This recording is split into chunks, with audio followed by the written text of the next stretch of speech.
بسم اللہ الرحمن الرحیم فسقى لهما ثم تولى إلى الظل۔ پارہ نمبر 20 سورہ قصص، رکوع نمبر 3 آیت نمبر 24۔ سیدنا موسیٰ علیہ السلام جب مائے مدین وہ کنویں کے پاس پہنچے تو وہاں پر سیدنا شعیب علیہ السلام کے صاحبزادیوں کے ساتھ گفتگو کی اور احوال معلوم کی، اور فسقى لهما، موسیٰ علیہ السلام کا ان بچیوں پر، عورتوں پر ترس آیا، رحم آیا، اور کنویں سے پانی نکال کر بکریوں کو سیراب کرایا۔ بعض روایات میں ہے کہ مائے مدین کے ماحول میں چرواہوں کی یہ عادت تھی کہ اپنے جانوروں کو پانی پلانے کے بعد کنویں پر ایک باری پتھر رکھ دیتے تھے، باری پتھر سے کنویں کو بند کر دیتے تھے، اور پھر یہ عورتیں، یہ بچیاں اپنی بکریوں کو پانی پلانے کے حوالے سے باقی ماندہ پانی پر اکتفا کرتی تھی۔ اور یہ باری پتھر ایسا تھا جس کو 10 آدمی مل کر اٹھاتے تھے، مگر سیدنا موسیٰ علیہ السلام نے تنہا اس پتھر کو اٹھا کر الگ کر دیا، کنویں سے پانی نکالا، اور اسی وجہ سے شعیب علیہ السلام کی بچیوں نے، صاحبزادیوں نے فرمائے کہ انہ لقوی امین۔ واقعہ مذکورہ سے معلوم ہوا کہ ضعیف و کمزوروں کی مدد کرنا انبیاء علیہم السلام کی سنت ہے۔ سیدنا موسیٰ علیہ السلام نے ان 2 عورتوں کی مدد کی،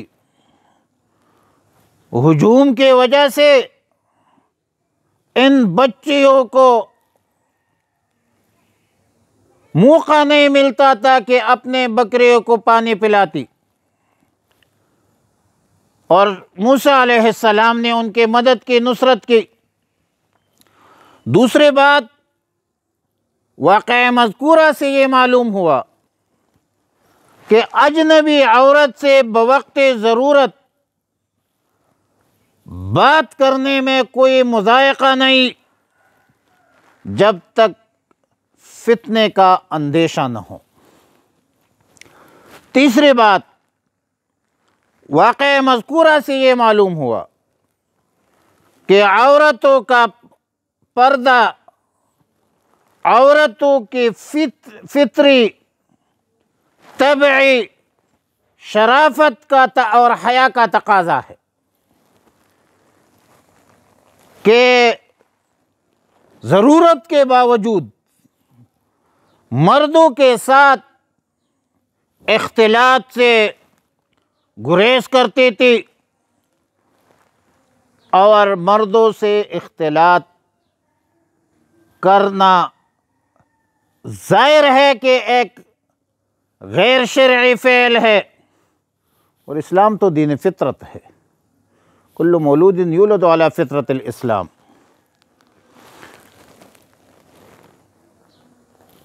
لیکن ان بچیوں نے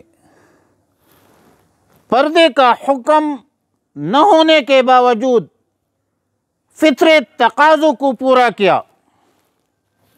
اس وقت پردے کا حکم موجود نہیں تھا، پردے کا حکم تو اور یہ جو سلسلہ ہے یہ تو مدینہ منورہ ہجرت مدینہ کے بعد نازل ہوا ہے، جیسا کہ سورہ نور میں ہم نے پڑھا ہے، لیکن پردے کا حکم شرعی ہونے کے باوجود ان بچیوں نے پردے کا اہتمام کیا۔ معلوم ہوتا ہے کہ یہ جو پردہ ہے اور مردوں سے اختلاط سے گریز، یہ عورتوں کی فطری تقاضے ہے، یہ حیا کا تقاضا، یہ غیرت حمیت کا تقاضا ہے۔ اور چوتھی بات یہ ہے کہ عورتوں کا اسی طرح گھر سے باہر نکلنا اس وقت بھی پسندیدہ عمل نہیں تھا۔ ہاں، ضرورت کے تحت گھر سے نکلنا ٹھیک ہے۔ اور شعیب علیہ السلام کی جو بچی آتی، اس نے عذر پیش کی کہ ہمارے والد صاحب جو ہے شیخ کبیر، وہ ابونا شیخ، ہمارا والد جو ہے وہ کمزور ہے، ناتواء ہے، ضعیف ہے۔ موسیٰ علیہ السلام نے ان بچیوں کی جب مدد کی، ان کے بکریوں کو پانی پلایا، تو ثم تولا، پھر وہاں سے ہٹ کے سایہ کی جگہ پر بیٹھا، اور جگہ کوئی پہاڑ بھی ہو سکتا ہے، مکان بھی ہو سکتا ہے، درخت بھی ہو سکتا ہے۔ ظاہر ہے کہ موسیٰ علیہ السلام نے ایک کافی عرصہ، مطلب 7 روز تک کچھ غذا تو چکا نہیں تھا، اور سایہ میں بیٹھ کر اللہ سے دعا کی کہ رب انی لما انزلت الی من خیر فقیر، یا پروردگار عالم، اس وقت جو نعمت ہو، قلیل ہو کثیر ہو، مجھ کو بھیج دے، میں اس کا سخت محتاج ہوں، حاجت مند ہوں۔ لفظ خیر کا اطلاق کبھی مال دولت پر ہوتا ہے، جیسا کہ سورہ نساء کی آیت میں ہے ان ترک خیرا الوصیۃ، اور کبھی قوت و طاقت کے معنی پر ہوتا ہے، جیسا کہ قرآن کریم میں ہے اہم خیر او ام قوم تبع، اور کبھی خیر کا معنی کانا ہے، جس طرح کہ آیت مذکورہ میں ہے۔ اور اس جگہ کھانے پینے، اس جگہ خیر سے مراد کھانے پینے کی چیزیں ہے۔ بہرحال ہمت مردہ مدد خدا، عزیمت میں عظمت ہے۔ جو لوگ عزیمت کا راستہ اختیار کرتے ہیں، اعلاء کلمت اللہ کے خاطر، دین کے سربلندی کے خاطر، مخلوق خدا سے ہمدردی کے خاطر، اللہ رب العالمین اس کے مدد فرماتے ہیں، نصرت فرماتے ہیں۔ اس طرح کہ موسیٰ علیہ السلام نے ان بچیوں کی مدد کی، اور فرمایا فسقا لہما، پلایا موسیٰ علیہ السلام نے ان دونوں کی بکریوں کو، ثم تولا، پھر پیچھے ہٹ گیا، الی الظل، سایہ کی طرف،